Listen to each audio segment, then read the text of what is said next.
We're here with Coach Blood in the aftermath of today's doubleheader. Owls getting swept 15-9 in that second game and 7-5 in the first game. And Coach, it seemed like a struggle all day. Kind of was the relief pitching in particular.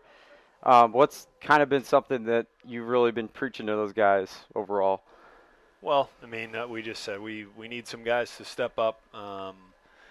Phil Nichols obviously didn't pitch today. Hopefully we can get him back. But when a guy who's been really good for you doesn't throw, then you need some people to step up and fill that void. And there was a lot of negative today. There was an awful lot of positive too. I mean, we're just short. We were just short in a few areas, but I thought David Floyd threw well. I thought McKeegan came in, did a good job. Zena gave us a chance to stay in the game. And then, so really when you talk about relief pitching, like honestly, I thought those guys were fine. McKeegan, Zena, Callie. I mean, Callie gave us everything he possibly could. He catches the first game and then comes out and throws 60 some odd pitches in the second game. So just ran out of gas a little bit there. But if we're not going to have Phil, we're going to need some guys to step up, and we just didn't get enough today. Just short in a few areas. Jake Yakum started game 2. We were kind of documenting up in the booth here. He had like 20 straight scoreless innings at least at one point. Obviously that faded in that big third inning. But I will say on the positive end, I noticed up here he seemed to battle back kind of nicely those next 2 innings, and I think you guys as a team did as well. I mean, you got down 6-5, and a lot of times teams can kind of let that get away from them. But what do you guys seem to be pretty resilient overall this year? I mean, what do you kind of, say to your guys, like when you let up a big inning like that, like how do you come back? Well, I think this was a great example today of, college baseball and probably college athletics in general, but definitely college baseball has seemed to more so be in a very emotional emotional roller coaster. And there were lots of highs and lows. Obviously we jump out on them. In game 1, Chatfield gets a big hit, and then we were up 5-0 in the second game. And they had a couple of big innings where they got rolling too. So it's just infectious. I think, when hitters get in a funk, it seems to trickle down, whether it's the pressure or just the energy or the focus or whatever it is. But then when they get it going, it's like sharks in the water. And we've had that happen for us, and we've certainly had it happen against us. But, the best thing that we can do is try to stay a little more neutral, try to stay a little more 72 degrees.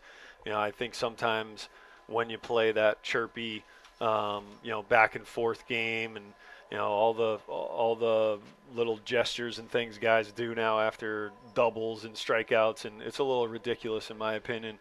You give people a little more fuel and reason to fight back, and then when they land a couple punches, now it comes from their side. It's just kind of silly. It's nonsense, to be honest with you.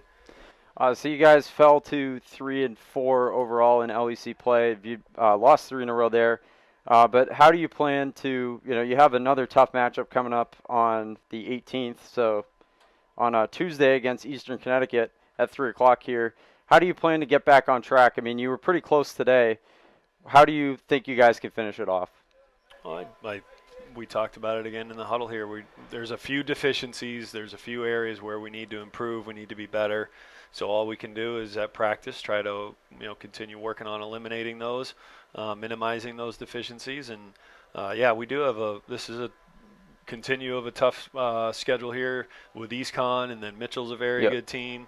So it's there's no breaks. You gotta make your own. Turn your own tide here now. Nobody's going to help you in these next couple of games. All right, well, thank you very much for your time today after the games. Obviously, a couple tough losses, but look to get back in the win column on Tuesday. Thank you very much, Coach Blood. Thank you.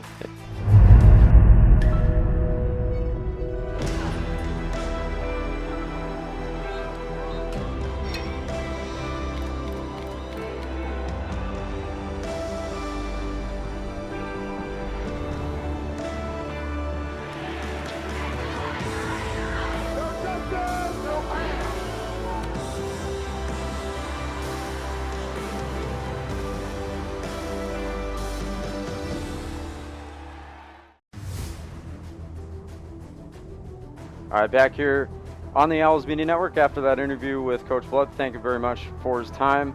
And it'll be an interesting week for the Owls this week as they are now 13-15, 3-4 in the LEC. But as we talked about in the interview, they will get Eastern Connecticut State here at the Owl Athletic Complex on Tuesday and back-to-back as well. So they'll have one on Wednesday, non-conference against Mitchell here at the Owl Athletic Complex at 3 p.m. And you can catch both of those games, as always, from Keene on the Owls Media Network. So for Ryan Goodwin, for everybody else on the crew here this afternoon, thank you very much for tuning in to another Keene State baseball broadcast, and we'll see you in the next one on the Owls Media Network.